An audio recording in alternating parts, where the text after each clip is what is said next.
to order, which I guess I will do right now. You were right. Need to get my computer back on. All right. Good evening. This is the June 22nd, 2020 meeting of the Oceanside Planning Commission. Before we go to the pledge, without being obnoxious, I did want to remind everybody on the commission that we're supposed to wear masks according to state law when we're indoors. That was by the governor's order last week, so just a reminder, friendly. But without ado, let's go ahead and go to the Pledge of Allegiance. Please stand. Ready, begin. I pledge allegiance to the flag of the United States of America and to the republic for which it stands, one nation, under God, indivisible, with liberty and justice for all. And Mr. Hunt, if you would please take the roll when you get a chance. Good evening. Chairperson Crayhill. I'm here. Vice Chair Goodkind. Present. Commissioner Balma. Present. Commissioner Busk. Here. Commissioner Rosales. Here. Commissioner Morrissey. Here. And Commissioner Custer. Here. So you do have all 7 members and a quorum tonight. Thank you. I presume there are no communications for off-agenda items for items 1 and 2? That's correct. We'll move on to item number 3, the approval of the minutes from the May 18th, 2020 meeting. Are there any changes to the minutes as submitted? Not seeing anybody popping up. Then they'll be considered approved by unanimous consent. And we'll move on to item number 4, under public hearings, the VMT, the Vehicle Miles Traveled California Environmental Quality Act guidelines that the city is proposing. Ms. Chan.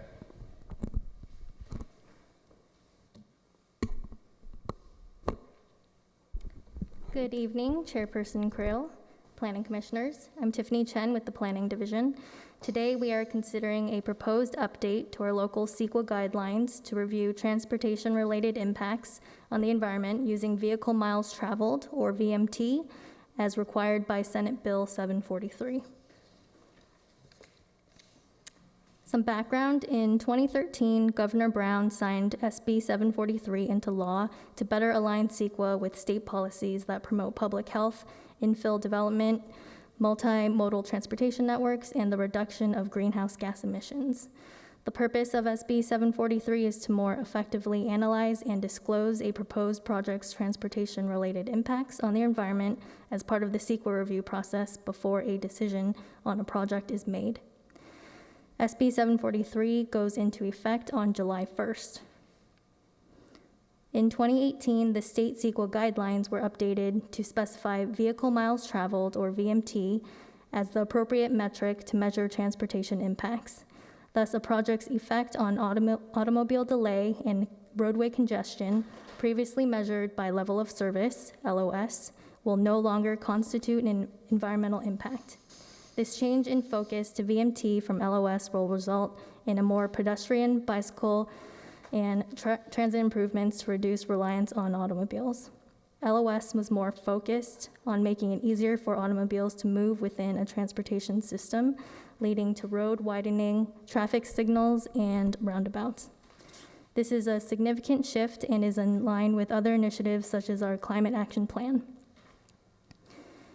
The Governor's Office of Planning and Research, OPR, released a technical advisory in 2018 with their recommendations to help facilitate implementation of SB 743. And in 2019, the Institute of Traffic Engineers, ITE San Diego section, also published guidelines and recommendations for implementing SB 743 in the San Diego region. I'll go into the differences between the OPR and ITE San Diego recommendations in a later slide.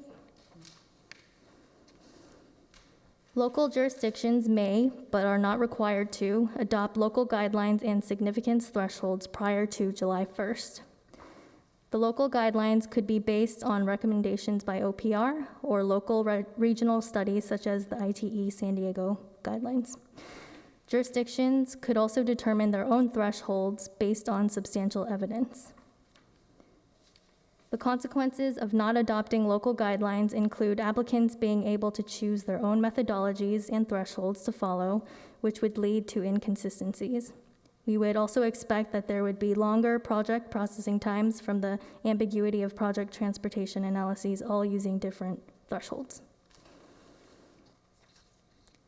The request is to consider an update to the city's local CEQA guidelines to establish local thresholds of significance and local control over implementation of SB 743.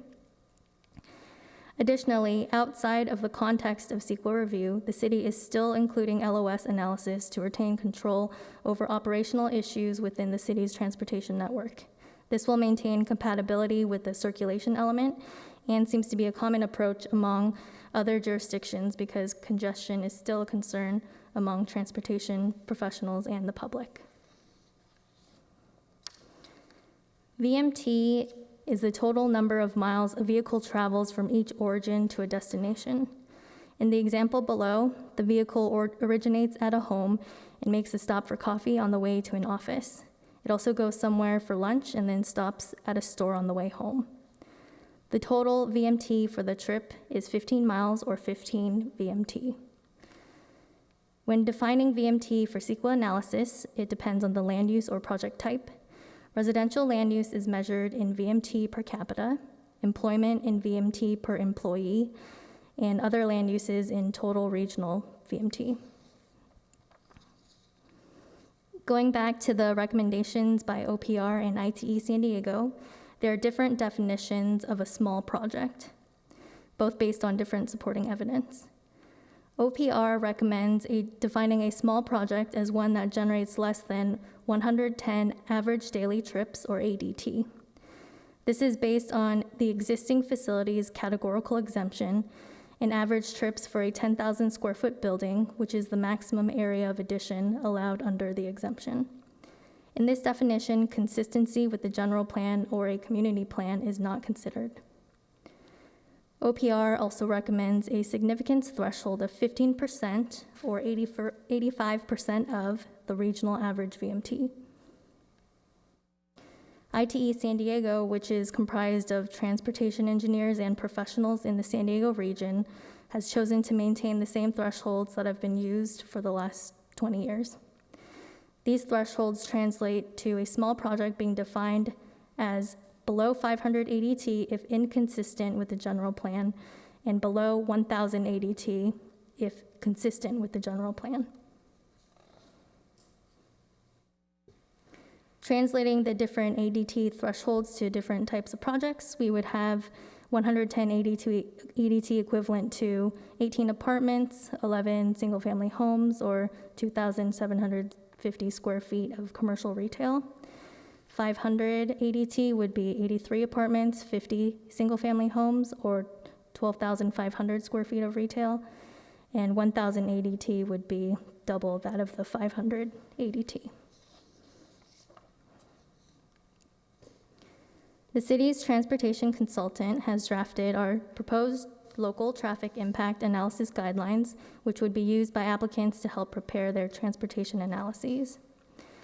These guidelines set our proposed local VMT analysis thresholds and thresholds of significance and is meant to provide a framework for how to analyze transportation impacts in the city using VMT under CEQA, as well as when to include LOS analysis outside of CEQA review. This flowchart is taken from page 11 of the guidelines. Applicants would complete a project information form included as Appendix A to help determine the scope of a project's transportation analysis.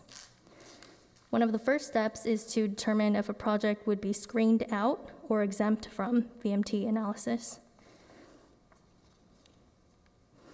So this table lists certain project types that would be screened out. For example, projects located in transit priority areas or smart growth opportunity areas per the SANDAG maps, projects located in a low VMT generating area, locally serving retail uses less than 50,000 square feet, affordable housing projects, and small projects are all assumed to have VMT reducing characteristics and thus assumed to decrease VMT.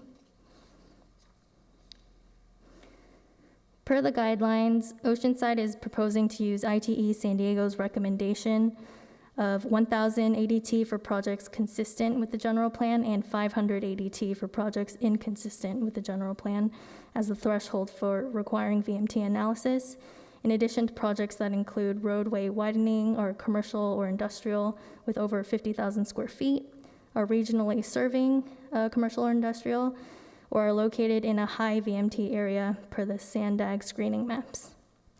Through the VMT analysis, it would be determined whether the project would exceed the significance threshold of 15% below the regional average or a net increase, depending on the project type, and if mitigation measures would be required to reduce VMT.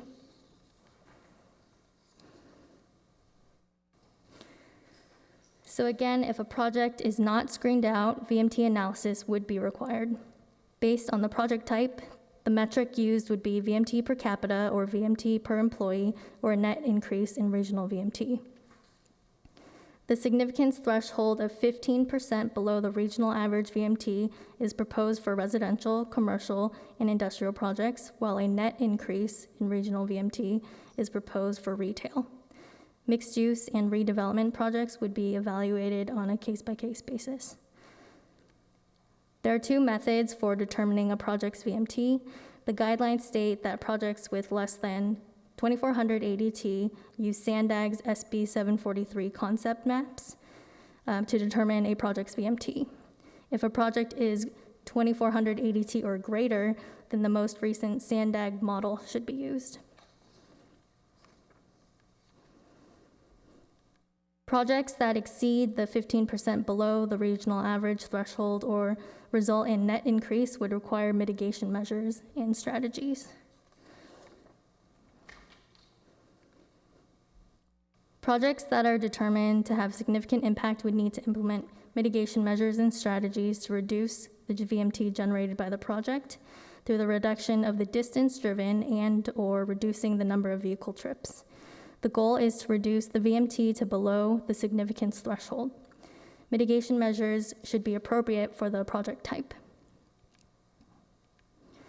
SANDAG's Mobility Management Guidebook contains resources such as the VMT reduction calculator tool, which quantifies different mitigation measures into potential VMT reduction percentages.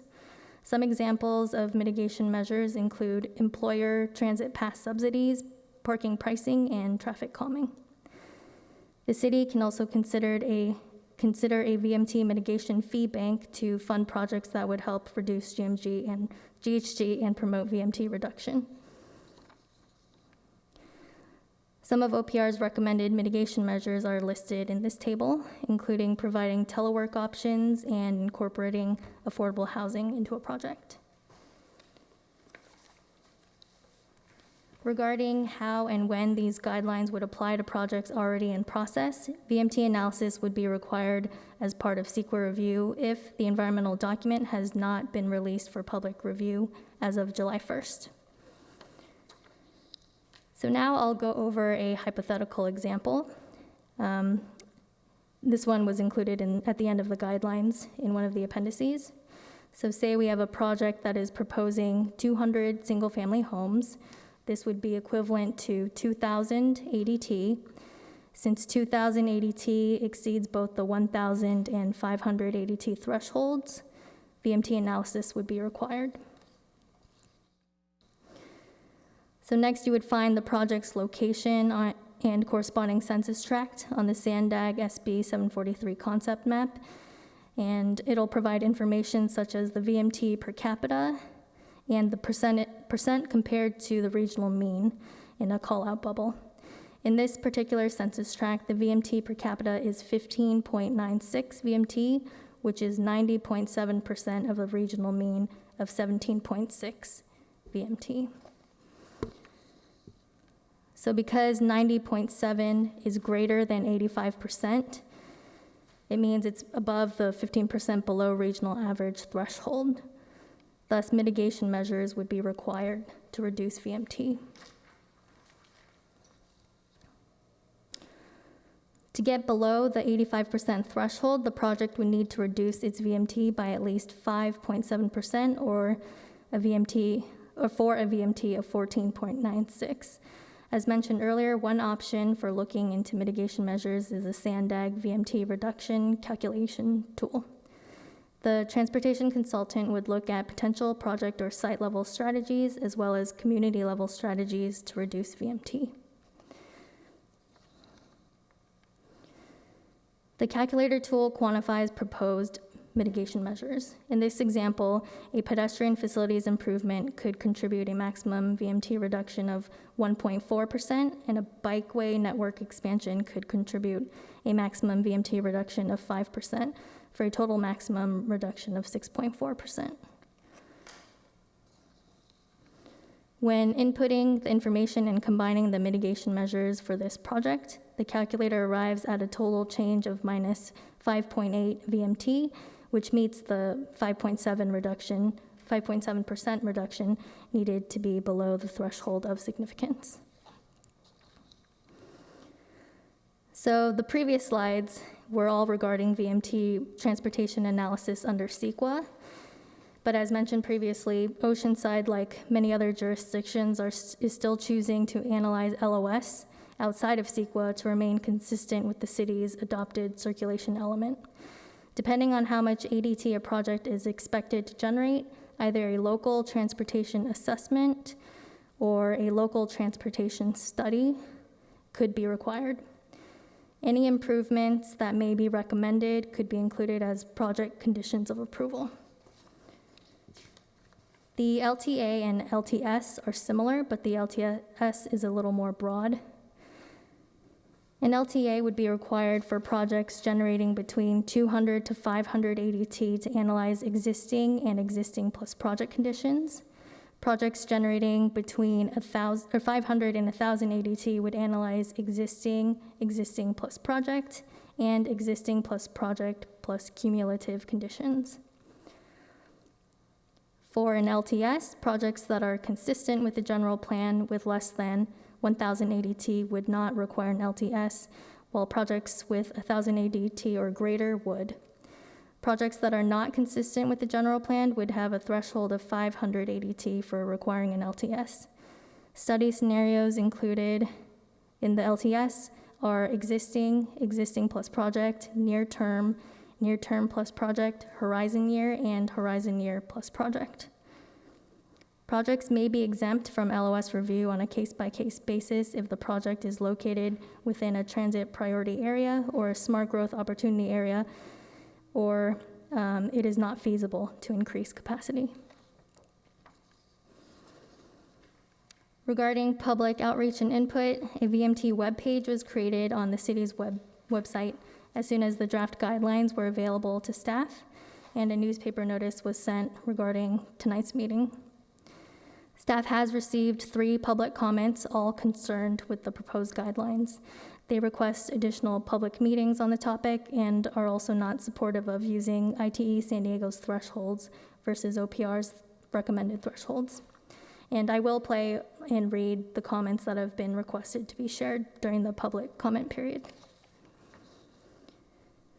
So staff recommends that the Planning Commission confirm a CEQA exemption per section 15064.7, thresholds of significance, for establishing local significance thresholds and procedures for the protection of the environment, and a categorical exemption per section 15308, actions by regulatory agencies for protection of the environment of the CEQA guidelines, and adopt Planning Commission Resolution number 2020-P18, recommending approval of the update to the city CEQA guidelines to establish local thresholds of significance and local control using VMT for transportation-related impacts. That's my presentation, and I'm available for questions, and our transportation colleagues, Courtney and Tila, are also here to help answer more technical questions. Thank you. Commissioner Rosales? Thank you, Tiffany, for that presentation. Still not used to talking with these things on. So if we're being asked to consider the ITE model or approach for Oceansides, and all cities are obligated to come up with their process, their protocol, their model. did you do a survey, or do we have some feedback for the commission in terms of just within, I guess, the region? What are other cities doing in terms of this issue, and how are they approaching it? Commissioner Rosales, cities aren't required to adopt local thresholds. It's just possible if they want to. And cities can choose to follow OPR's guidelines if they want, or some other guidelines. Other cities are choosing to follow OPR's guidelines. Some are creating their own thresholds based on evidence. And I believe some cities are going with ITE San Diego's guidelines as well. So it's a variety in different approaches. Right. Okay, thank you. Just to follow up specifically on that, are there cities you can give us as an example that are following ITE?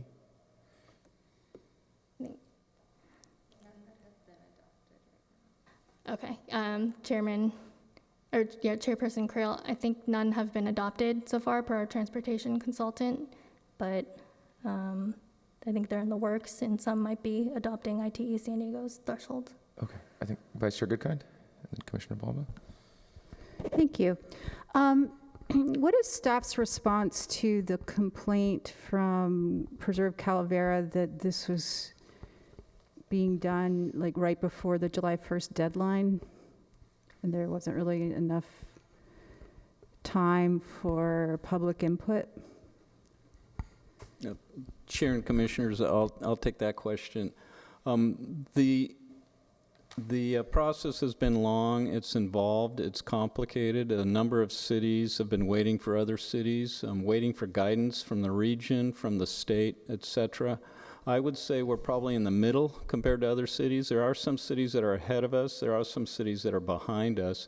For our city in particular, we had two staff members, John Amberson and Dave DePiero, key members in our transportation division, both resigned or retired or left that division. And then we had COVID on top of that. So when you throw that all together, it's not an ideal situation, but it is what it is. We also intend to take it to the council in August. It's scheduled, I believe, August 5th, so there is additional time between now and then. Thank you. Commissioner Balma? Thank you. That was a great presentation. It kind of cleared up a little bit for me because it's very complicated. One of the things I was looking at was like under an area, it's in the staff report, I guess it's the city's guidelines, under significant and unavoidable impacts. You list things that you have to be able to find to be able to approve a project.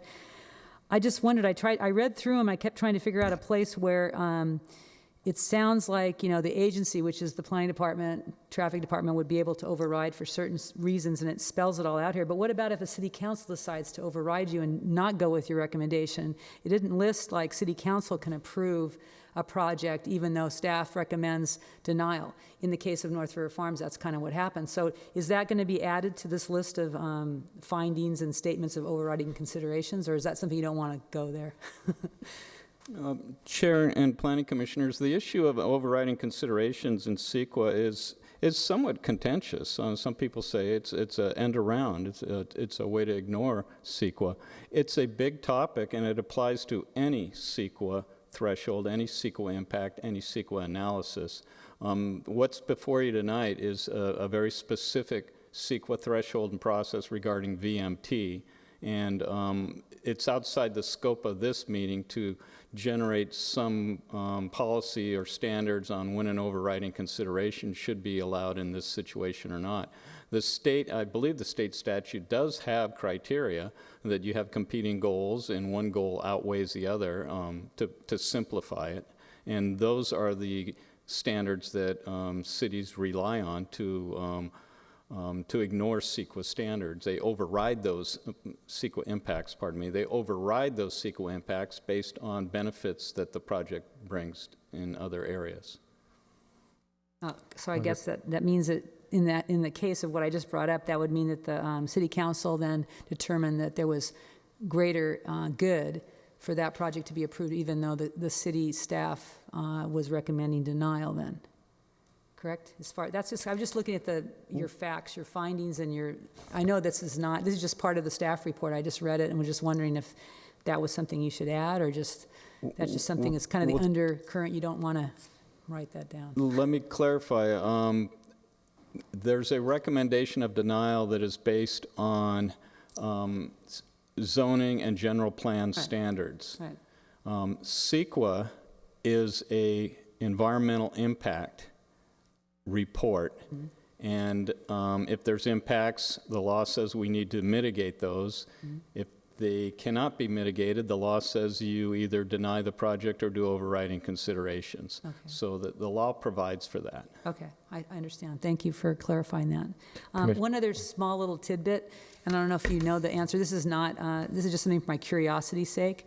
On the Sandag Smart Growth map, I noticed, again, in my neighborhood, that the OC8 North River area, that transit station is now pulled away and is no longer applicable. So what would be the reason that they would pull that off?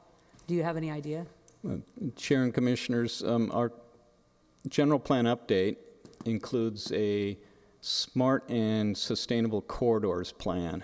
And that corridor plan is going to focus where our future growth in the city is intended to occur. Implicitly, other areas it's intended not to occur. That corridor plan does not include land north of the river and North River Road, and particularly out to South Morrow Hills. So we thought to be consistent with that corridor plan, which is a draft, but that's where we're headed. It's already been discussed and the council's aware of it. I believe I briefed this body on it. The public has been briefed on it. To be consistent with that draft corridor plan, we felt that this VMT should not include that transit station out on North River Road. No, thank you. Tight eye. Commissioner Busk? I have some questions, but I'm wondering if I should wait until after public comment. Sure, that's fine. We haven't gotten public comment yet, so we shouldn't be deliberating, absolutely. Are there any questions before we do public comment? All right, Ms. Chen, would you like to provide us? All right, so I have one email or a letter to read and then a voicemail that I'll play. So first is the letter from David Grubb of the Sierra Club, and I'll read approximately 2 minutes of the letter. Dear Chair and Commissioners, achieving meaningful GHG reductions is the intent of SB 743. We urge you to adopt the threshold of 110 ADT recommended by the Governor's Office of Planning and Research and to use the City of Oceanside average VMT as the baseline in determining significance. The current staff recommendation is not consistent with SB 743, the OPR guidelines, the requirements of CEQA, or the very immediate need for all of us to take climate change seriously. VMT threshold is not consistent with the intent of SB 743. These proposed VMT guidelines for the City of Oceanside fail to properly implement SB 743 and change the methodology for assessing transportation impacts under CEQA from the old system of traffic congestion, LOS, to the new method of vehicle miles traveled, VMT. Since almost half of our regional GHG comes from the transportation sector, addressing this is critical to achieving the state targets for GHG reduction. The intent of SB 743 is to more appropriately balance the needs of congestion management with statewide goals related to infill development, promotion of public health through active transportation, and reduction of greenhouse gases. These criteria shall promote the reduction of greenhouse gas emissions, the development of multimodal transportation networks, and a diversity of land uses. OPR establishes a threshold of 110 ADT as their threshold. The referenced ITE guidelines use 1,000 ADT if a project is consistent with the general plan, or 500 ADT if the project is not consistent. The City of Oceanside is approaching 90% build out. The vast majority of remaining projects will be infill, and very few of them will meet the threshold of 500 or 1,000 ADT. Okay.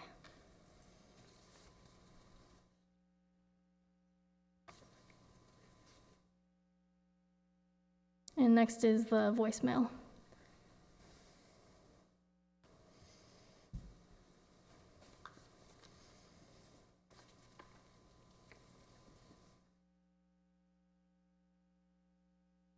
Oh, sorry. 22. Hello, these comments are for agenda item number 4 on the VMP guidelines. Please pay them at the Planning Commission meeting, and that's a meeting tonight, June 22, 2020.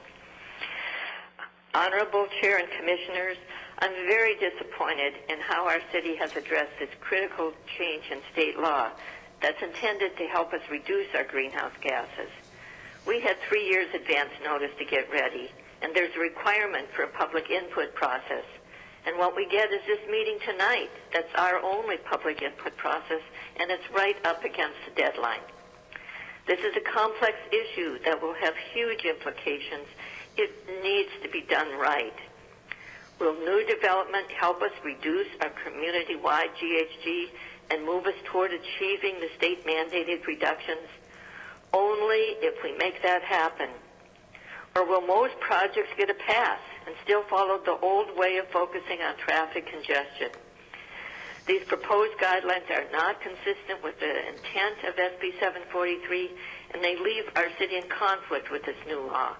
And in fact, will make it harder to achieve the overall GHG reductions included in our climate action plan. We all need to do our fair share to reduce greenhouse gases and begin to address the climate crisis. These guidelines are an opportunity to do that, and they fail all of us here today and future generations. Please recommend denial and send this back until all of the concerns identified in our letter are addressed. Thank you.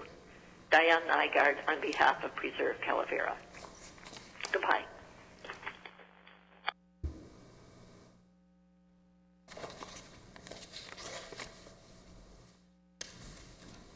Is that it? Yeah, that's it. All right, great, thank you. We're getting used to this a little bit. The volume's up a little bit. So now we can go ahead and go on to deliberation on the item. There's some comments. Commissioner Busk? Great, I'll lead off, I guess. First, some questions. Why would affordable housing projects be part of the automatic screened out projects? From what I know of affordable housing projects, they actually create more vehicles in a neighborhood rather than fewer. Can you help me? Yeah. Perhaps Courtney, can you help us on that?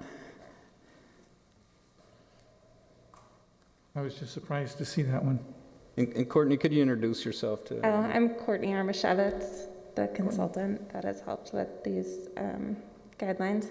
So the reason why the affordable housing is on the screened out list, that actually comes from OPR's technical advisory, with the assumption that people living in affordable housing might not be able to commute or have a car and typically use their bikes or walk or use transit to get to work. I guess that's a good theory, but I've never seen it actually happen in Oceanside. Okay, then a few more, if you will. Mm-hmm. The document talks about priority project areas defined by SANDAG, and this will pertain to those project priority areas. But if I look for what those project priority areas are, I didn't see them anywhere in the documentation. All I found in the documentation was a map, and on our packet, it was map on page 30. You can't see the grayed out areas on page 30, but the map shows that virtually all of Oceanside is potential transit project priorities. So I'm not quite sure what transit priority project areas we have in Oceanside, or is it virtually all of the city, as you can see on that map of potential transit project priority areas, October 15 from SANDAG.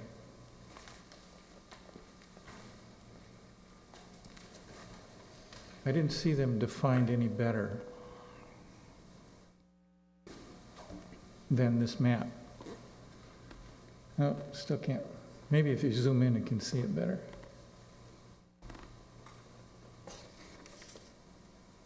Yeah, there you go.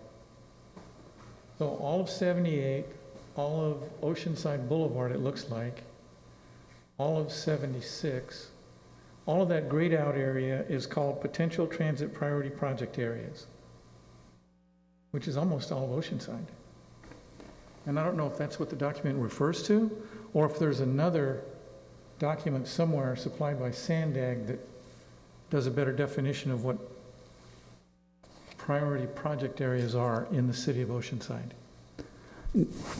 And Chair and Planning Commissioners, the map is a little confusing. If you look at the legend of the map, and it's not on the screen, but look at the legend on your map, it says potential Right. transportation, transit priority areas. And then there's a definition, and I forget which page it's on, but the definition is what's critical. And the definition says it has to be within a half mile of a rail station or a half mile within a major transit stop. And a major transit stop is defined as the intersection of two bus lines that have a frequency of 15 minutes or less during AM/PM commute. So the map here is really a general, a potential, and then when a project comes in, you do that analysis. Our analysis today shows that we don't believe there are any transit priority areas in our city because we don't, except for the rail stations. So the coaster and the sprinters definitely meet that definition I just recited. But all our bus lines, I'm not sure we have any bus lines that have a 15-minute headway, let alone an intersection of two of those. Right. Yeah, I think, That could change in the future if the bus schedules increase in frequency, but as of today. okay, great, thank you. That clears it up. And then just in general, the transportation review process diagram that you showed shows you go one way when it's a CEQA VMT automatically. That's the 580 ADTs or the 1,000 or 2,000 ADTs. And then you go the city documentation, which requires LOS, and that's 200 or 1,000. Why did you create a system that has two different pathways? Why not collapse those into one single system, say 200 for everything as the bottom, for example, and not be so complicated? When you make this policy, why didn't this policy actually be crafted to conform to our current rules and regulations instead of sit outside of them? Very confusing. Can transportation assist with that question? So in the past, when we would analyze the transportation network through LOS, we'd break down what types of studies would be needed, and what kind of conditions. So existing conditions, existing post-project conditions, typically between 200 and 500 ADT. So that breakdown is just to kind of follow through with what's been traditional in the past as far as LOS concerns. But it appears that our traditional system is actually closer to the California state system than the one that you've settled on and you presented this evening. Yes, and the reason why we chose to use the San Diego ITE is because that was developed by ITE professionals in the San Diego region and not at a state level. Okay, well, I have to say, I kind of agree with the one comment that we got from the public, which said most of our projects are going to be infill projects, not large projects as required by this particular. Therefore, virtually all of the projects that we deal with won't conform to this particular set of requirements because they'll all be too small. We don't have any huge land mass to build big projects on, for the most part. Maybe we have one or two left in the city outside of where you live. So from that standpoint, this is kind of like an exercise that doesn't get us anything as a city government because it doesn't really pertain to us because we don't have any landmass for it to pertain to. I'll stop. Oh, and I mean, not too surprising, I assume, but I would echo that completely. And part of the question that was asked about what cities have used for their analysis, whether thresholds, whether it's ITE or OPR, Carlsbad just went through this process ahead of us a little bit, and they did use the OPR. They used a threshold of 110, and that's Carlsbad. It's not like it's a particularly environmentally progressive, hardline city. So I think your point is well taken. I mean, if we're really going to do this, why don't we do it at a threshold that makes sense and do it at the threshold that was being used as part of the overall law's guidelines, the OPR at 110. Well, no, that OPR guideline certainly is closer to our Oceanside historic regulations as well. That's a good point. Others, though? I had a question or a comment. Please, So, Commissioner Rosales. I think Commissioner Busk is making a good point. And so is it fair to say that the real benefits of this may have passed us by if this had been tackled, back when larger developments were more consistently brought up? Now they're, infill, so the benefits aren't quite as substantial. I mean, that's be a good way to look at it, I guess. The only other question I had is the resolution. So the schematic up here on where it leads somebody who wants to do a project, that's all in the background. In other words, it doesn't need to be part of the resolution, correct, in terms of documentation. When somebody brings forward a project, in the background, this information here guides them, essentially. I'm just thinking of out loud about attachments to the resolution. I guess it's not necessary, is what I'm saying, correct? Because in reading the resolution, there's no clarity as to what the process is. Maybe there doesn't need to be. So if somebody's coming forward with a project, then it's staff's obligation, or the way you work with somebody bringing something forward, you guide them to that. You don't really guide them towards the resolution anyway. I'm just trying to figure out if anybody else is interested in the public with, what gets attached to the resolution, the details. It's not there. It's somewhere else, essentially, the schematic. I will ask Tiffany to confirm, but I assume the resolution refers to the guidelines. And I'm getting a head nod from Barbara. And so these guidelines will then be promulgated. And until they're changed, this is the set of guidelines that the resolution would recommend. Okay. Yeah, I was just kind of... We can clarify that. Yeah. Thank you. And I guess I just want to say another aspect is that when we're talking about this threshold, that's meant for projects that are screened out, right? That just don't need to be considered. And under the law that we're trying to implement here, that's assumed to mean that that project actually reduces VMT. That's what at least the staff report and the guidelines say, correct, staff? So the idea that an 80-unit apartment complex or a 50-unit housing complex, single-family housing complex, would have anything close to reducing VMT. It just seems a little preposterous if we're setting this threshold at 500 VMT, ADT for the VMT. Does that make sense? Am I being obtuse? Courtney, can you help us on that?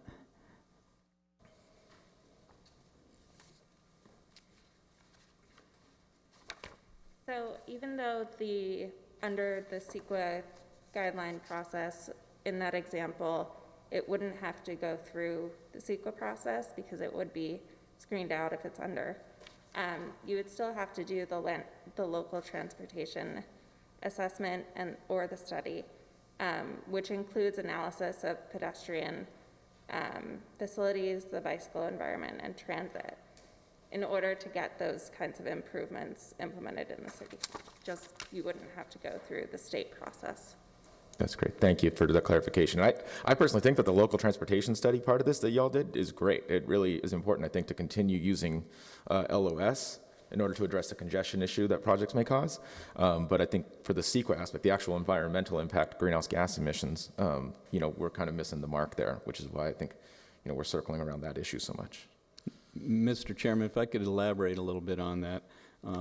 The technical bulletin, technical advisory from OPR, they're talking about a lower number, granted, 110 trips per day is their threshold. They say generally may be assumed to cause a less than significant transportation impact. So Fair. I think there's that concept that these smaller projects, there's an impact, but it's less than significant.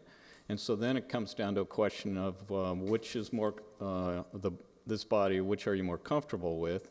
The statewide OPR, and you've got some testimony that supports that. ITE makes the argument that theirs is, rather than a statewide one-size-fits-all, theirs is based on local data, and it's a local analysis, and it's also been in effect for decades regarding LOS. Granted, it was LOS, but so those are the two arguments. To be honest with you, staff does not have strong feelings one way or another. Sometimes we come before you guys, and I think we make it pretty clear if we've got strong feelings. In this case, as Tiffany said, cities are doing both. Some cities, we believe Vista is going, at this point, it's still a draft, but and maybe I shouldn't mention names, but we believe there are some cities that are going with ITE, and then there are some cities that are going with OPR. And clearly, we have a choice on that. The one area that staff does feel strongly about is the smart growth opportunity areas as being an exemption, because that's where we want to funnel growth.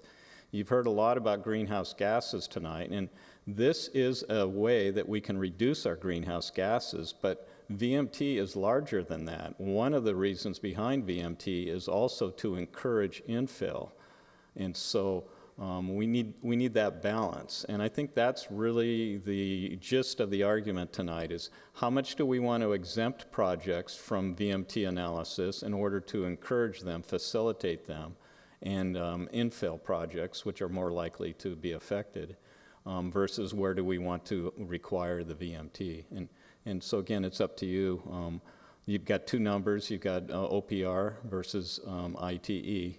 We would encourage you to keep that transportation area and smart growth opportunity area exemption in there. Thank you. Commissioner Palma, did you have a? So I guess from what you said, you except for that last exception, you said you'd like to keep the last part was it LOS? What was the part? LOS. The LOS in place, but you wouldn't care which way the other part goes. Either it goes with the ITE. ITE, Traffic engineers or or the the O, state. or whatever. Anyway, you don't really care either way Let me then. explain it again. There's an exemption or screen out, as it's been termed, for projects that are within a transportation or transit priority area, and we said we don't believe we have any, but also for, well, except for the Sprinter and the coaster stations.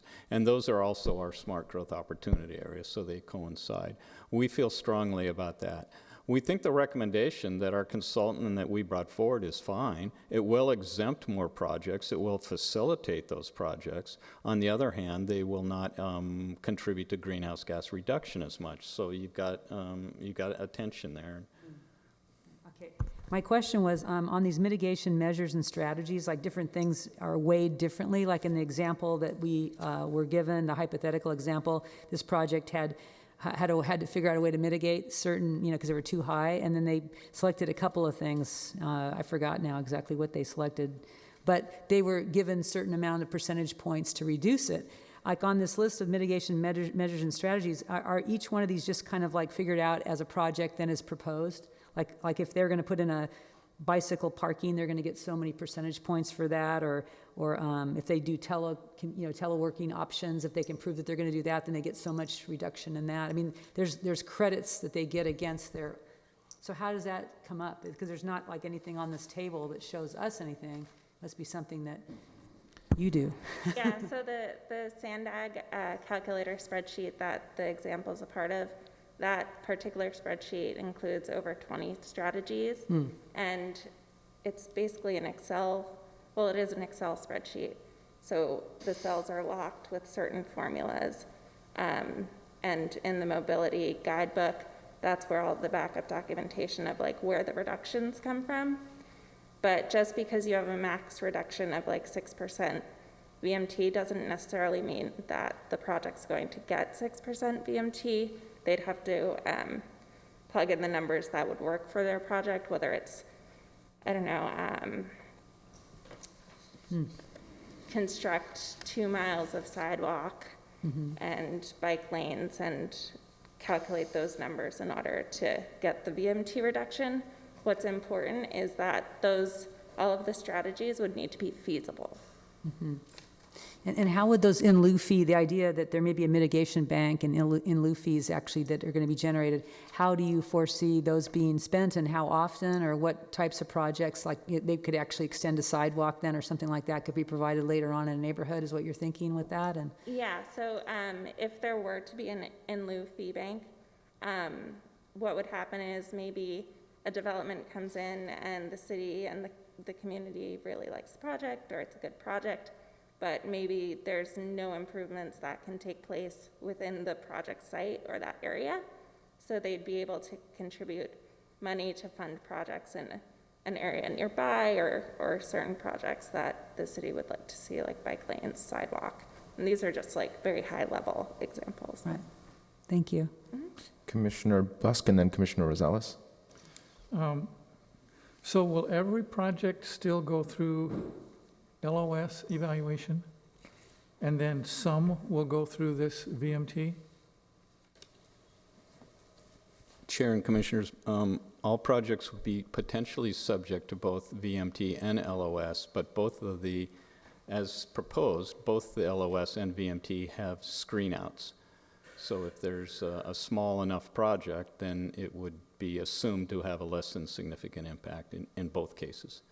So if a project goes through VMT process, does it then not go through an LOS evaluation? The reason I ask is, if it doesn't go through an LOS evaluation, then what happens long-term in traffic in our city? If things continue to go through this VMT process, never get evaluated for traffic on the streets, does our street traffic now become more and more congested over time?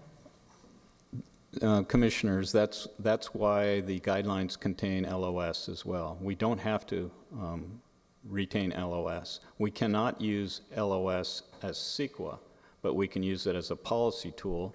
Many cities are retaining it as a policy tool. Some cities are not. They're going strictly with VMT. So it's a policy call. Our traffic engineers have persuaded the planners that there's still instances where capacity is important and traffic improvements, roadway improvements are important. We want to make sure that we don't have a threshold that can't be overcome on LOS. Currently, LOS is a CEQA impact, and if we can't meet it, then we have the overriding considerations that we just talked about, and so there's an out. If we take LOS out of CEQA, we still need to have an out, because we don't want a project to necessarily be denied just on LOS. The classic example just happened on the Alta Oceanside, which is going to redevelop the Gentlemen's Club, the adult business site. It has LOS impacts that cannot be mitigated because the right-of-way is too narrow. The city would literally have to take buildings, buy them, condemn them, and bulldoze them, and that's not going to happen. So there's some instances where we just cannot do LOS, and so that's why we have some caveats in this plan. And also that's why, on the other hand, if the projects are small enough, we don't even consider them. So, and Courtney, did I say anything wrong or something? No, that's perfect. Yeah, I guess what I'd like to make sure is, if we adopted a VMT, if all the projects went through VMT, we still need some way to measure traffic.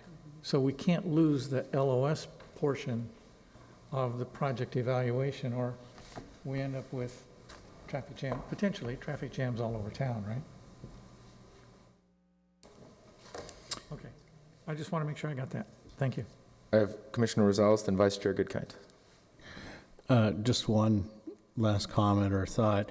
The VMT model, whether it's the OPR or the ITE, I suppose, we're being asked to just consider the VMT change, but leaning towards the ITE. In the future, if staff found that the other model made more sense, I suppose at that point you'd alert us and bring that item for our consideration at that point. I mean, Commissioners, I think that's a really good point. You heard some testimony tonight suggesting that don't adopt something tonight, and I would really encourage you, let's get something, and you're not adopting it, you're promulgating it, and we're taking it to council. Yeah. We'll review it, we'll massage it, we'll take it forward and bring it back if we need to change it. But as of July 1, if we don't have something on the books, it's going to get real messy. right. And so I guess I would say, it sounds like you're doing it anyway, carry that message forward to council when you bring it to them that we need to do something. This looks reasonable and feasible, but we'll learn from it and maybe we go a different direction later on. Vice Chair Goodkind. Thank you. What is the technical definition for locally serving? This is under the screened out projects category. So a locally serving project would be serving the community nearby or the city. It wouldn't be necessarily regional serving, so you wouldn't cross into jurisdictional boundaries. I can barely hear you, I'm sorry. Oh, it's this mask. Maybe just get closer to the mic. Can you hear me now? Yes. Could you repeat that? Sure. Yeah. So with a locally serving project, that would be considered within the city's jurisdictional lines. If it were to cross into Carlsbad or Vista or southern San Diego or attract traffic from those areas, that's when it would be considered a regionally serving project. Is there a technical definition in terms of volume of customers, or how is that measured? I personally don't know the definition offhand, but I can do some research and we can incorporate it. Thank you. I'll just at least make the case here that I agree we should move forward. I actually talked to Diane after she submitted her comment, and she agreed that, denial is not necessarily the right thing. She was saying maybe we can continue to be able to go back and fix this and maybe have some other process. But I think, I hear that we're probably going to move forward tonight, and I would just say that I think we should go with the more stringent standard at the 110, the OPR guidelines of 110 ADT, because we can always go back and fix that and move that threshold back. But projects that just get screened out if under a less stringent guideline are going to be stuck with us forever. The impacts are here, and there's nothing we can do about them after they've been done. So we should start with the more stringent now while we're under the gun. And we can come back once we've figured out more to loosen them if that's the appropriate thing to do. So I would just say that I would be much more in favor of a motion to approve, including a change for staff to make the screened out threshold follow the OPR guidelines at 110 ADT. Commissioner Balma. I think that sounds great. I mean, reasonable. I just was wondering, like on that one project that's coming before us, Buena Vista Creek, I know it's been ongoing now for 3 years or so. I think Diane actually mentioned something, I haven't read the whole thing now, but I think it might affect that project considerably. Is that something we can talk about tonight or no? I mean, because I know it's on her letter, it's just... Chair and Commissioners, I can clarify that the INZA Buena Vista project had their FEIR published for public comment, I think 3 years ago. Okay. So they're not subject to VMT. All right. Sounds good. They are doing an override on greenhouse gases, but we'll talk about that at another night. And just out of curiosity, would they be considered part of the smart growth corridor? They are in potential. They're in the potential transportation priority area. Yeah. So they'd be out anyway. So I guess I would entertain a motion, particularly if it included my suggestion. Yeah, I'd like to move that we confirm an exemption for the California Environmental Quality Act per CEQA guidelines, section 15064-7, for establishing local categorical exception per section 15308. And then we adopt the Planning Commission Resolution 2020 P18 recommended to City Council approval of an update to the City of Oceanside's CEQA guidelines as we've reviewed them this evening, based on vehicle miles traveled, and that these guidelines reflect the OPR VMT guidelines. The screened out threshold, does that make sense? I would interpret that as the screen out threshold, the 110 ADT. That is correct. Okay. Is there a second? Commissioner Morrissey, thank you. And it was Commissioner Buss' motion for the record that's being recorded. Are there any further deliberation on the motion?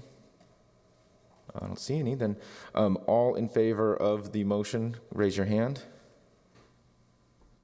Any opposed? Obviously not. We'll record that for the record. 7 in favor, 0 against. The motion passes. Thanks, y'all. That was good. And thanks, staff. I know it's under these hard circumstances. That was easier than I thought. We can move on then to more internal business here. Item number 5, the election of chair and vice chair for a term starting July 1st, 2020 and extending through April 30th, 2021. I wanted to make sure that the process, is not as kind of quick as it usually is sometimes and kind of doesn't let us do our full deliberation, and that Commissioner Obama's suggestion actually start with maybe a round of input from everybody about chair position, what you think it should mean. Did you want to describe what you're trying to get at, or did that get it? Yeah, it's just kind of like an idea, just because I've done this now. I've been sitting on this commission for almost 14 years, and so I just thought it's never really been everybody's ever given a chance to say, like, if they really want to be a chairman or a vice chair, or what it means to them. So I thought it'd be kind of interesting just to see what everybody feels. Like I can just start it off and say, I personally have been doing this I've done the chair, I've done the vice chair for years, and I have no aspirations right now today to do that job. But if my commissioners wanted to elect me for something and I felt like I was serving in some way, I would do it. But I mean, this job is just pretty much a selfless, it's not something that you capitalize for anything of yourself personally. That's why I joined the Planning Commission and did the EDC before that, because it's a give back to the city of Oceanside. I did it purely just to help the city. So that's kind of what our role as a commissioner and also as a chair and a vice chair should be too, the same thing. So anyway, that's just my 2 cents, and I basically. And then we can, Vice Chair Goodkind, would you like to? Well, I have enjoyed serving as vice chair and acting chair, and would be honored to continue if my fellow commissioners think that my service would benefit the commission. I also, however, believe that rotation is a good policy, and that every commissioner who's interested should have the opportunity to be an officer. So, so those are my thoughts for the moment.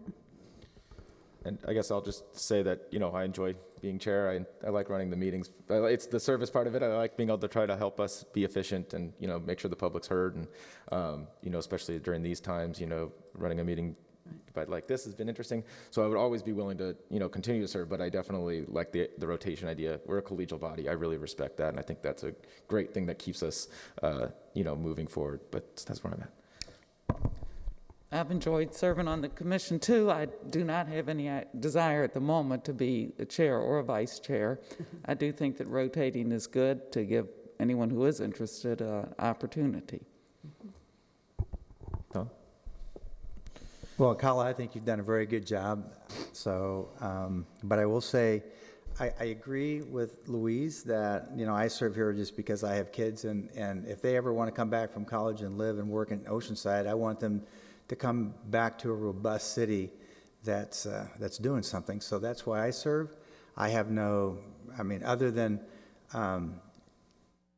voting on the different matters, I don't have a chair or vice chair.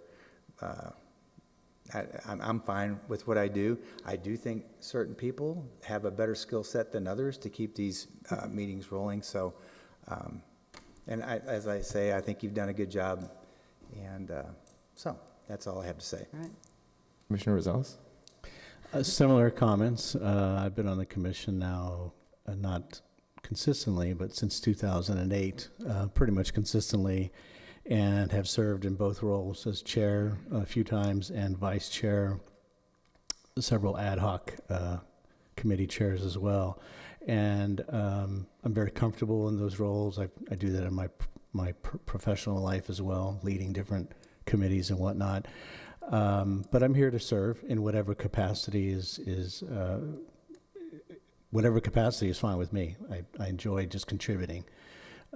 If I were to be nominated for either position, I'd be honored, and I would likely accept those. So, Commissioner Busk? I'm just here to fill space. No. This is, I think, being part of this group is really a way to have positive impact on the city that we all live in. But as far as chair and vice chair, I've had those roles on other committees and commissions, and in fact, as you all know, I do on the Audubon group right now. I don't really need that extra work to do right now, so I'm fine where I'm at, and I enjoy contributing, and I enjoy the guys that I'm working with, and gals. Good. Well, that was nice. Thanks, Luis. So I don't want to just take a nomination and then vote on that nomination, because I don't think that that's like necessarily the right process. I think it's better, let's get all the nominations out, close nominations, and then we'll vote. We'll take one vote, you vote who you want to vote for at that time. And then if there's more than two candidates, lowest vote getter gets eliminated. We'll take a second vote to get to the person who's best, if that's okay with everybody. So I'll entertain nominations for chair. So I'd like to nominate Commissioner Goodkind. Commissioner Goodkind has been nominated by Vice Chair Goodkind has been nominated by Commissioner Busk, I should say. Sorry, Vice Chair. Other nominations? I'd like to nominate Tom Rosales for chair. We're just right now voting for the chair, correct? Yes, sir. Okay. I got from Commissioner Morrissey for Commissioner Rosales for chair. Any other nominations? Going once, going twice, going three times, sold. Great. Then at this time, we'll take a vote. I'll ask for all those who want to vote for Vice Chair Goodkind, and then I'll ask for all those who want to vote for Commissioner Rosales, if that works. So all those who would like to vote for for Vice Chair Goodkind, please raise your hand. Three. I'm counting three. All those who would vote for Commissioner Rosales, please raise your hand. Good, 4. All right. Given that there's only two candidates, the vote of 4-3, then Commissioner Rosales is elected chair. Mm-hmm. And we'll go on to vice chair. And since we've already kind of talked, I don't know if we need another round robin per se, but accept all nominations, of course, for the position of vice chair. I'll nominate Commissioner Goodkind. Vice Chair Goodkind. Are there any other nominations? Any other nominations? I'd like to nominate Louise. Commissioner Balma, Commissioner Morrissey. Any others? I think I'm going to defer to Louise and back out. So you're not going to accept the nomination? No. Thank you, though. Okay. Any other nominations? Going once, twice, 3 times? Seeing that there are no other nominations, by acclamation, essentially Vice Chair is Commissioner Balma. All right, thank you. I will Does that work? do my best to Jeff, take did you over get when all that? Tom's not here. Okay. Speech, yeah. Thank you all for that one. And now I think we can turn it over to Jeff to talk us about public testimony. Oh, thank you, Chair and Commissioners. I just thought we'd talk briefly about COVID, and particularly the aspect of public testimony. Again, it's less than ideal during COVID, but I think it's we're all trying to deal with it as best we can. The city is under orders from the county, who takes orders from the governor in terms of gatherings. And so the city is in the process of preparing necessary steps to allow the public into the chambers. What has happened over the course of the COVID situation, and I don't mean to be critical, it's just, I think it's an accurate description, is the orders come out and people are scrambling to react to them. And so the city wants to be a little bit more prepared ahead of time for once the city gets the okay from the county to allow the public back into the chambers. At this time, there is, that order is still restricting us. So that's, until we hear differently from the county, we'll have to continue on with this process. There was a number of requests to incorporate some kind of telephonic live participation. Zoom is one meeting platform. We did talk with our IT staff and others, and they're just, for different reasons, there wasn't support for that. So at this time, I don't anticipate any change to this process unless we get a change in the orders. The one change that has happened lately is, if you'll recall, a meeting or two ago, we had a 50-word limit, I think it was, and we were, and we still are, following the lead of the council. They're the decision-making body, the policy body, and we don't want to have a different process than they have. And so we were following that 50-word lead, and there was a lot of concern from a number of aspects of our community on that. And the council, the clerk, changed that process. So that's why we went with 2 minutes tonight, if you noticed the difference. So there are some changes like that. The one change, or the one difference that we differ from the council, is we have a 12 o'clock noon cutoff for comments that we guarantee get to the Planning Commission. We make every effort to get every comment we get, every comment we receive, we make every effort to get it to you. We just don't have the staffing where the clerk is sitting here and they have another person monitoring and feeding them. And Tiffany tonight was preparing, and she was also taking care of the public testimony, et cetera. So that's why we have that cutoff. But again, we make every effort to get you every comment. And I think that's it. And we're all looking forward to getting the public back into the chambers. It's just our hands are tied, but hopefully with our preparations, when it happens, we'll be able to act on it fast. So. And I presume, just for the sake, there's no public testimony on this one? I haven't heard any requests. I'll say I appreciate, how hard staff's trying to work to make the accommodate and under the other pressures that you may be under. I think that this is going to last a while. We may open up the council chambers for meetings for a little while, but we just had 3 community outbreaks in San Diego County this weekend, putting us up to our thresholds that could re-trigger us. So the idea that we're going to be going back to normal just doesn't seem very realistic to me. And I think we started doing this in this fashion because we thought it was going to be a little bit shorter, 3 months at most, and we're now this much in. I personally think that the idea of doing something like Zoom should really, really be the direction we go in at this point. I don't think that this is really acceptable for a longer term position. And I think a lot of us have experience with that. I have experience with that and things that to be able to run a meeting over Zoom or similar, and you can put people in a waiting room and stuff. I understand that IT doesn't like it. I totally hear that. But other jurisdictions, come on. Other jurisdictions, everybody uses it, right? It's not that overwhelming. So I don't know. That's where I'm at. Commissioner Rosales. Yeah, and that's where I'm going. So I work for the city of San Diego, and I'm on the council docket tomorrow. I'm calling in, and there's a forum for the public to call in as well, either on non-consent items or on discussion items, simply by phone. So, it's pretty basic. So I would, taking the lead from the chair, I would encourage staff to keep looking at opportunities, because I don't think it's going to go away anytime soon, whether it's Zoom or a call-in number, and we can hear the person calling in and participating more.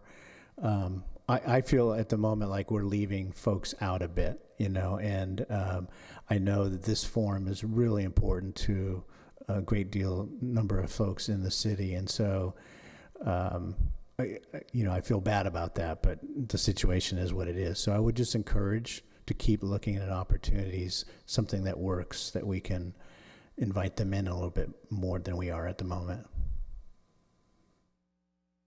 Anyone else? All right, well, doesn't seem like there's too much else, but thank you for continuing the dialogue on this. I really appreciate it. I know we talked from the very beginning, about how to make this best. So I know that you especially, Jeff, are trying hard to make this a good process. So it's understood, but I think we have opportunities now that we have best practices that others are doing. If I could follow up, Please.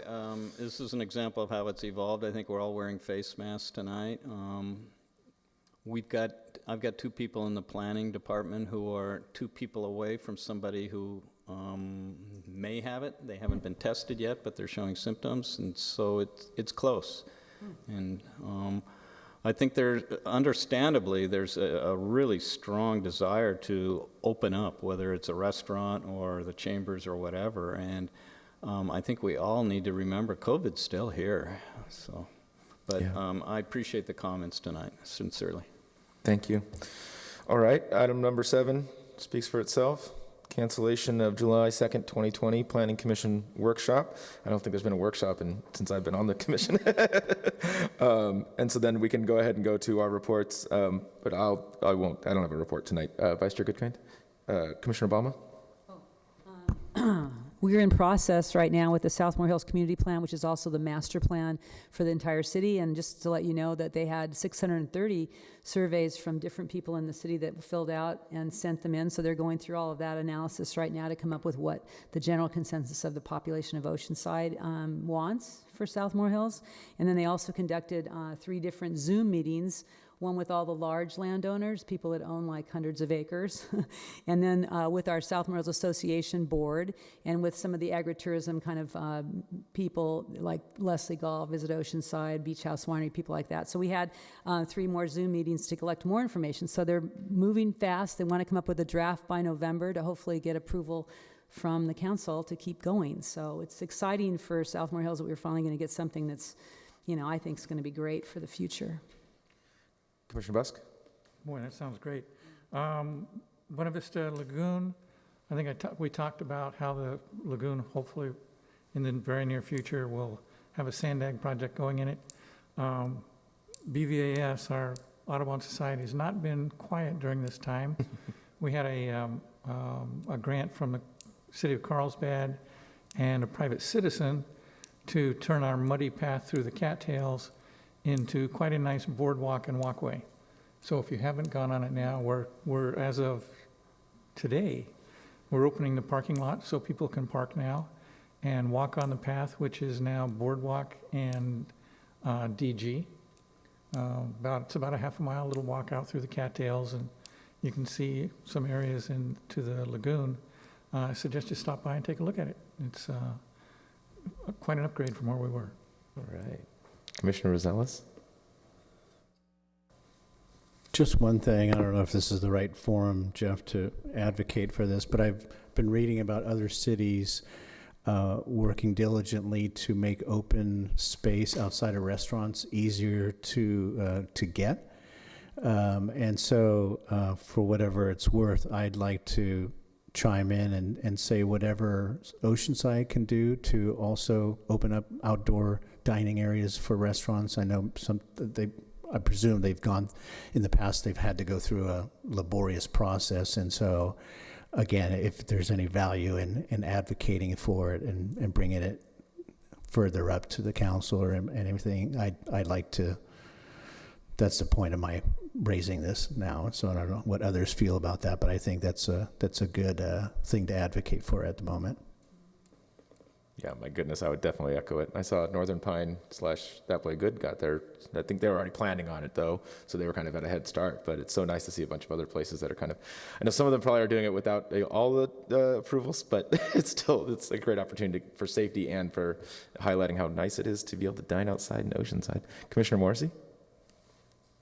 So I think I just wanted to say something, reflecting on all the unrest that's going on right now, I've thought about that. I think that we all need to focus on what we do agree on more than what we don't agree on. And I think we all agree that we want to make a better Oceanside, and sometimes we have different ideas how that is, but we can agree that we're all on the same team, pulling the cart in the same direction.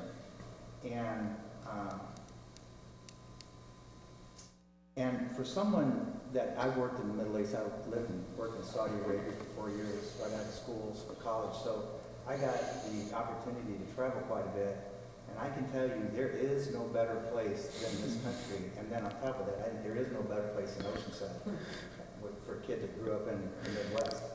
And sometimes I just wish that everyone, when they turned 18, had to do like a Peace Corps thing so they could go out into the world and see how great a place that we do have it. I think people wouldn't take it for granted. So I just wanted to say, we live in a great place. It's worth fighting for, that, the way our country started. And I'm just really positive on Oceanside and our country. Yeah. Heck yeah. Commissioner Custer. Well, I'll just say I agree with everything you said, and it would be good if people, when they graduated, had to experience another country so that they would know how wonderful it is here and they wouldn't do things that would contribute to the destruction of the United States. And yes, outdoor dining is wonderful. I hope we can increase it. Jeff?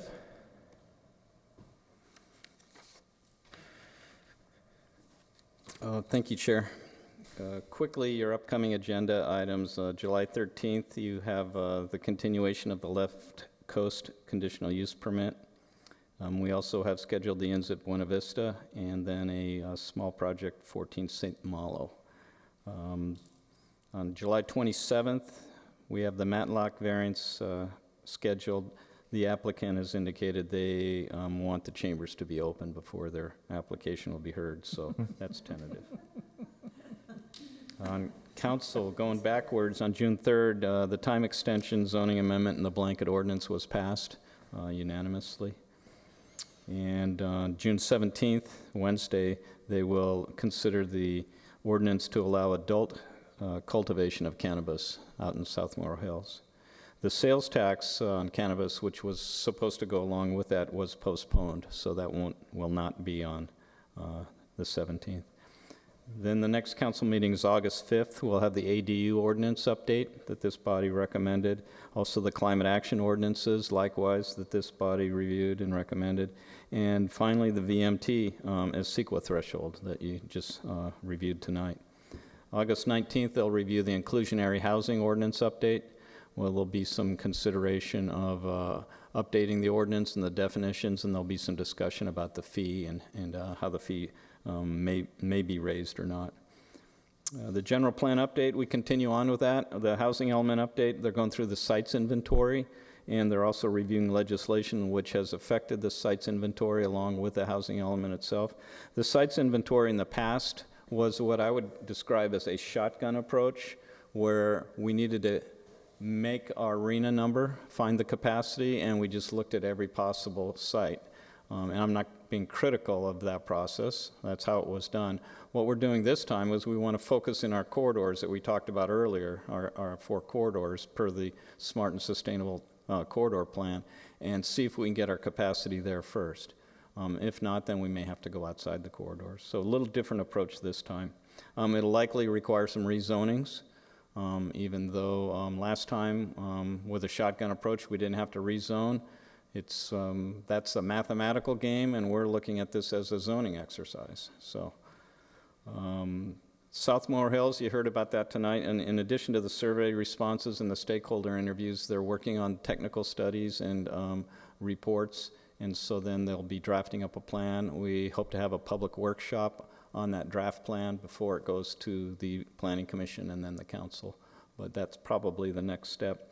That same approach is similarly going on with the Smart and Sustainable Corridors plan. It's just a little bit behind. So they're just working on the technical studies and reports. Then they'll start going out for public outreach. And then the other elements, the community facilities element, which lays out the future needs, police, fire, recreation, et cetera. Our conservation element, which lays out what areas are going to be conserved for open space and habitat. Those are kind of further down in the process, so those will be getting started up subsequently. The last one I wanted to mention was the Transit Center. The RFP was extended to May, and now the NCTD staff, along with city staff, are reviewing the proposals that were submitted. I'm not sure of the details, but generally speaking, the RFP called for mixed use, different uses, including residential, office, commercial, maybe a hotel, maybe conference, parking, and generally an enhanced, revitalized transportation center. And one last thing is the planning staff worked with economic development staff recently, and we promulgated some relaxed business regulations is what we called them. So it's on our webpage, and it's on the economic development webpage. And essentially, if a business wants to utilize public space for display of retail or to expand their seating. There's a process to do that, which we're hoping to expedite and abbreviate. Likewise, if they want to use parking, either on-street parking or their own parking, we're suggesting that that is a possibility as well. The idea being is the health order is reducing the capacity of these restaurants and retail, so why do they need as much parking? So they can convert the parking to display or seats and tables and service. The other thing is it's good economic development. If you study economic development, one thing that is a key factor is people like to be where other people are. There's that excitement. Oh, they're having fun. I want to be part of that. And to have people outdoors and having fun is a good economic revitalization or attraction for our city. So we're looking forward to that. We need to be careful that these businesses don't have this impression that this is allowed even after COVID. I'm not sure what after COVID means, but so we're working on that. That's probably the delicate part of it. So you may hear something about that, but yeah, I appreciate those comments on that earlier. And that's all I had. How many folks submitted for the transit center redevelopment? I don't know. I can get that to you though. Okay, thank you. Interesting, yeah. Can I say one more thing? Please. Just a little feedback for the commission. We spent a lot of time really going through and putting together short-term rental documentation. It was pretty detailed. And twice over the last 2 weeks, I've had friends tell me they live in condos that have short-term rentals in them, different condo complexes. Twice I've had people come up and say, I took your advice, Kurt, and I called that phone number of the city because the short-term rental was getting really loud at 11 o'clock at night. Within 10 minutes, it was 100% quiet. So I don't know what the city changed in enforcement, but evidently it's working. Yeah. And if I might, on that point, Jeff, I think when we executed that, we were looking to have at some frequency, some point, kind of an update as to how it had been. Was it a year in, if I remember? Which, if that was the case, we must be getting pretty close to that. I think, well, we're obligated to give quarterly reports, and we just gave our third quarterly reports. I'll forward that to you. I should have sent that to you, sorry. But you alluded to what we did earlier was part of that, and you probably know as well as the rest of us, but it's good to remind everyone, as part of that program was enhanced enforcement, where the fee would cover a full-time short-term, focus solely on short-term rentals, and also to have better access, to have a spreadsheet and contact information, and so I think it is working fairly well. Good. In planning and public policy, there's the perception that, well, if you get the ordinance adopted, some people think, oh, our work's all done. Well, in a lot of ways, your work's just started. And I'm really proud of the interdepartmental team that's been implementing this short-term rental bill that was adopted. And I think it really shows the importance of implementation follow-up and not just the adoption. So, Good, thank you. All right, then, we're all done.